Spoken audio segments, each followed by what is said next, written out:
Capítulo 124. A agulha. Na manhã seguinte, o mar, ainda não acalmado, rolou em ondas longas e lentas de corpo poderoso, e esforçando-se na trilha gorgolejante do Pequod, empurrou-a como palmas de gigantes abertas. A brisa forte e inabalável abundava. Então, aquele céu e ar pareciam vastas velas, o mundo inteiro explodiu diante do vento. Abafado em plena luz da manhã, o sol invisível só era conhecido pela intensidade espalhada do seu lugar, onde seus raios de baioneta se moviam em pilhas. Brasões, a partir de coroados. Reis e rainhas da Babilônia reinaram sobre tudo. O mar era como cadinho de ouro fundido, que borbulha com luz e calor mantendo por muito tempo um silêncio encantado. Acabe manteve-se à parte, e toda vez o navio amarrado baixou seu gurupés, ele se virou para observe os raios brilhantes do sol produzidos à frente, e quando ela profundamente instalado na popa, ele se virou para trás e viu o sol atrás. Lugar, e como os mesmos raios amarelos estavam se misturando com sua inabalável acorde. Meu navio! Você pode muito bem ser levado agora para a carruagem marítima do sol. Ei! Todas as nações diante da minha proa, eu trago o sol para você. Junte-se às ondas seguintes, olá! Um tândem, eu dirijo o mar. Mas de repente, refreado por algum pensamento contrário, ele correu em direção o leme, perguntando com voz rouca qual era o rumo do navio. Leste-sudeste, senhor, disse o timoneiro assustado. Tu mentes! Golpeando-o com o punho cerrado. Indo para o leste neste hora da manhã e o sol à popa. Com isso toda a alma ficou confusa, para o fenômeno naquele momento observado por Acabe havia escapado inexplicavelmente de todos os outros, mas é muito. A palpabilidade ofuscante deve ter sido a causa. Enfiando a cabeça até a metade da bitácula, Abe teve um vislumbre das bússolas, seu braço levantado caiu lentamente, por um momento ele quase parecia cambalear. Parado atrás dele, Starbuck olhou, e eis os dois. As bússolas apontavam para o leste, e o Pequod estava infalivelmente indo para o oeste. Mas antes que o primeiro alarme selvagem pudesse se espalhar entre a tripulação, o velho com uma risada rígida exclamou, entendi. Aconteceu. Antes.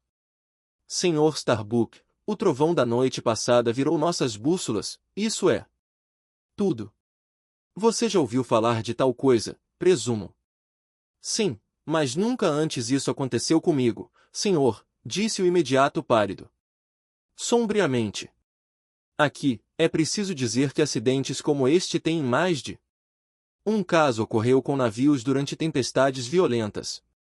A energia magnética, como desenvolvido na agulha do marinheiro, é, como todos sabemos, essencialmente com a eletricidade contemplada no céu, portanto, não deve ser muito maravilhado, que tais coisas deveriam ser instâncias em que o raio realmente atingiu o navio, de modo a destruir algumas das longarinas.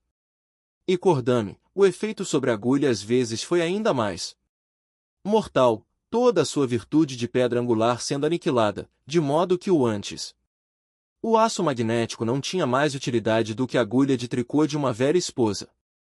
Mas em ambos os casos, a agulha nunca mais, por si só, recupera virtude original assim prejudicada ou perdida, e se a bússola da bitácula for afetados, o mesmo destino atinge todos os demais que possam estar no navio. Até mesmo o mais inferior foi inserido no kelson. Deliberadamente parado diante da bitácula e olhando para o transponto. Bússolas, o velho, com a mão afiada e estendida, agora pegava o rumo preciso do sol, e satisfeito que as agulhas estavam exatamente invertido, gritou suas ordens para que o curso do navio fosse alterado em conformidade. Os pátios estavam difíceis, e mais uma vez o Pequod lançou seus arcos destemidos contra o vento oposto, para o suposto justo. Um deles estava apenas fazendo malabarismos com ela.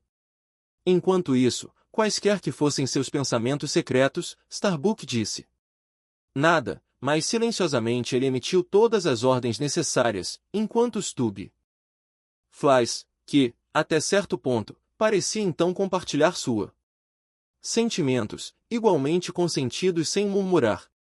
Quanto aos homens, embora alguns deles humildemente estrondearam, o medo deles de Acabe era maior do que o medo deles do destino. Mas, como sempre antes, os arpoadores pagãos permaneceram quase totalmente impressionado, ou se impressionado, foi apenas com um certo. O magnetismo disparou em seus corações agradáveis vindo do inflexível Aab. Durante algum tempo, o velho caminhou pelo convés em devaneios agitados. Mas, arriscando escorregar com seu salto de marfim, ele viu o cobre esmagado. Tubos de observação do quadrante que ele havia jogado no convés no dia anterior. Tu, pobre e orgulhoso contemplador do céu e piloto do sol.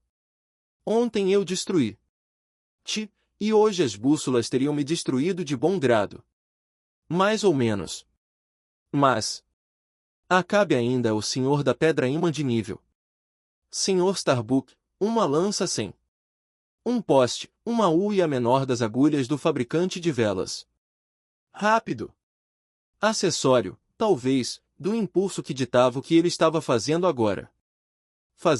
Havia certos motivos prudenciais, cujo objetivo poderia ter sido reviver o ânimo de sua tripulação com um golpe de sua habilidade sutil, em um assunto tão maravilhoso quanto o das bússolas invertidas.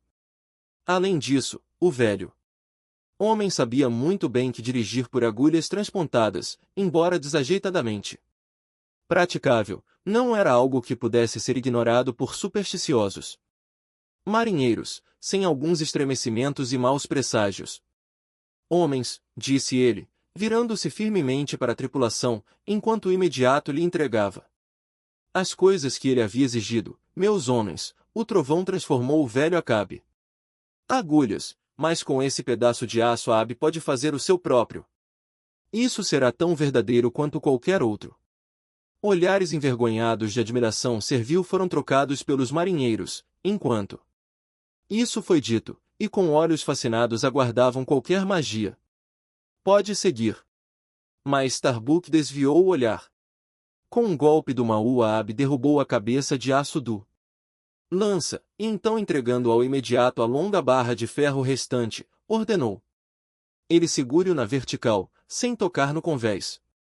Então, com o Maú, depois de golpear repetidamente a extremidade superior desta barra de ferro, ele colocou a agulha romba no topo dela, e com menos força martelou isso, várias vezes, o imediato ainda segurando a vara como antes.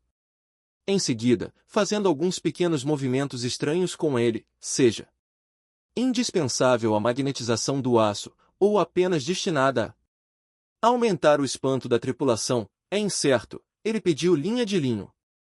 E indo para a bitácula, tirou as duas agulhas invertidas de lá. E suspendeu horizontalmente a agulha da vela pelo meio, sobre um dos as bússolas. No início, o aço girou e girou, tremendo e vibrando em cada extremidade, mas finalmente ele se acomodou em seu lugar, quando Acabe, que estava observando atentamente esse resultado, avançou francamente de volta da bitácora e apontando o braço esticado em direção a ela. Exclamou, olhai por vós mesmos, se Acabe não é o senhor do nível. Pedra ímã. O sol está no leste, e aquela bússola jura isso.